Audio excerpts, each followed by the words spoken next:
ગોંડલની નાની બજારમાં દુકાન ખાલી કરાવવા મામલે બીટુ જાડેજા અને તેના સાગરીતોએ વેપારી ગૌરવ જોશી પર પાઇપ ધોકાથી હુમલો કરી હાથ પગ ભાંગી નાખ્યા. રાજકીય પીઠબળ ધરાવતા આરોપીઓના ત્રાસથી સામાન્ય જનતામાં ફફડાટ છે. હાલ ભોગ બનનાર હોસ્પિટલમાં છે અને બ્રહ્મ સમાજમાં ઘટનાને પગલે ભારે રોષ જોવા મળી રહ્યો છે.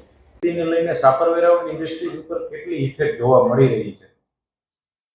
અત્યારે યુદ્ધ ચાલી રહ્યું છે ત્યારે સાપર વેરાવળ ઇન્ડસ્ટ્રીયલ એસોસિએશન અને એના ઉદ્યોગકારોની અમારી મિટિંગ મળી છે અને આ મિટિંગને અનુસંધાને અમારે જે ચર્ચા થઈ તો એમ કહી શકું કે ગેસની સપ્લાય ઉપર થોડી અસર પડી છે અને ગેસની સપ્લાય ગુજરાત ગેસે એનો કંટ્રોલ પણ બધાને આપી દીધો છે મેલથી કે આટલો જ ગેસ તમારે વાપરવાનો.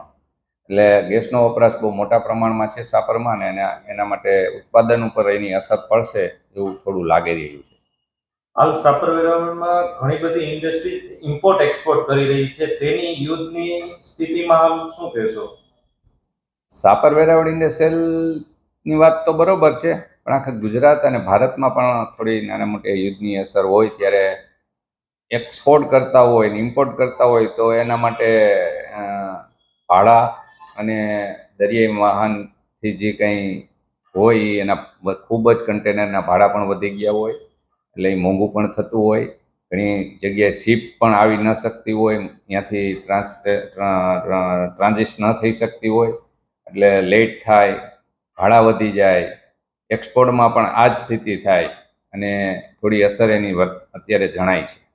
હાલની પરિસ્થિતિમાં સાપર વેરાવળ ઉદ્યોગકારોને ઓર્ડર અને નિકાસમાં ઘટાડો કરવો જોઈએ કે શું કહેશો, શું સલાહ આપશો?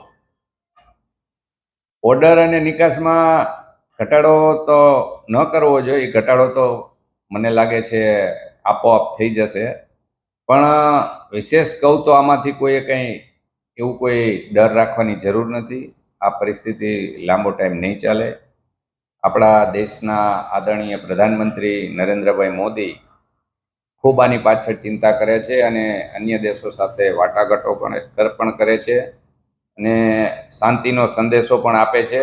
અને અત્યારે જે દુનિયાની અંદર આપણા પ્રધાનમંત્રીની જે ઇમેજ છે એ જોતા મને ચોક્કસ વિશ્વાસ છે કે નરેન્દ્રભાઈ આનો ઉકેલ જલ્દી આવે એના માટે પ્રયત્નશીલ છે અને એનું પરિણામ પણ ચોક્કસ મળશે એવું મને લાગે છે. હાલ યુદ્ધની સ્થિતિમાં ગેસના સાપર વેરાવળ ઇન્ડસ્ટ્રી ઝોનમાં કેટલો કાપ મૂકવામાં આવી રહ્યો છે? આ પ્રશ્ન ખરેખર બહુ સારો છે. અત્યારે ખરેખર વૈશ્વિક જે પરિસ્થિતિ ઊભી થઈ છે અને ગેસ સપ્લાયની અંદર પુરવઠામાં જે વિક્ષેપ અત્યારે ઊભો થયો છે, ખાસ કરીને કતારે અત્યારે જે સપ્લાય બંધ કર્યો છે. અમારે સાપર વેરાવળની અંદર લગભગ મોટાભાગના લગભગ 150થી પ્લસ મોટા યુનિટો ગેસનો વપરાશ કરે છે અને ગુજરાત ગેસ તરફથી પણ 50% વપરાશ કરવો એવો લેખિતમાં બધાને જાણ કરવામાં આવી છે. અમે એસોસિએશન વતી સરકારમાં પણ એ રજૂઆત કરવાના છીએ, કારણ કે જો એ પુરવઠો ખોરવાય તો અમારા ઉત્પાદન પર બહુ મોટી અસર થાય અને તાત્કાલિકના ધોરણે બીજું કોઈ પણ વૈકલ્પિક રૂપે વ્યવસ્થા ઊભી ન થઈ શકે. એટલે અત્યારે એની અસર ઉદ્યોગો ઉપર આવશે. હાલ યુદ્ધ જેવી પરિસ્થિતિમાં સાપર વેરાવળ ઇન્ડસ્ટ્રી ઘણું ઇમ્પોર્ટ એક્સપોર્ટ કરી રહ્યું છે, ત્યારે હાલની સ્થિતિમાં ઇમ્પોર્ટ એક્સપોર્ટની સ્થિતિ શું છે? સાચી વાત છે. અમારા ત્યાંથી ઘણું બધું એક્સપોર્ટ થાય છે, ખાસ કરીને ડિફેન્સના, ઓટોમોબાઈલ્સના, પ્લાસ્ટિકના, કૃષિ પ્રોડક્ટ. આ બધી પ્રોડક્ટો સાપર વેરાવળમાંથી ફોરેનની અંદર એક્સપોર્ટ થાય છે. એની અસર પણ અમને થશે એટલા માટે કારણ કે જે રૂટ અત્યારે એક્સપોર્ટનો છે એ રૂટ અત્યારે હોર્મુઝનો બંધ થયો છે અને ફરીને જવા માટે જે 20 દિવસે કન્ટેનર પહોંચતા હતા એ લગભગ 45 દિવસનો ગાળો થઈ ગયો છે. એટલે એને કારણે વધારે અસર એ થશે કે 20 દિવસની જગ્યાએ 45 દિવસનું ભાડું કન્ટેનરનું વધશે.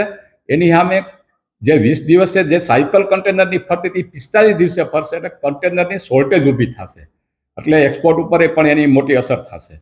હાલ વેપારીઓ અને ઉદ્યોગકારોને શું સલાહનો સંદેશો આપશો? વેપારી અને ઉદ્યોગકારોને સલાહનો સંદેશો એટલો જ છે, સાવચેત રહેવું, ડરવાની કોઈ જરૂર નથી. અને મને જ્યાં સુધી દેખાય છે ત્યાં સુધી યુદ્ધ એટલું બધું લાંબુ નહીં ચાલે અને સરકાર ખુદ આના માટે ચિંતિત છે. એટલે વહેલામાં વહેલી તકે સરકાર પણ આનો કોઈ ને કોઈ ઉકેલ કરશે.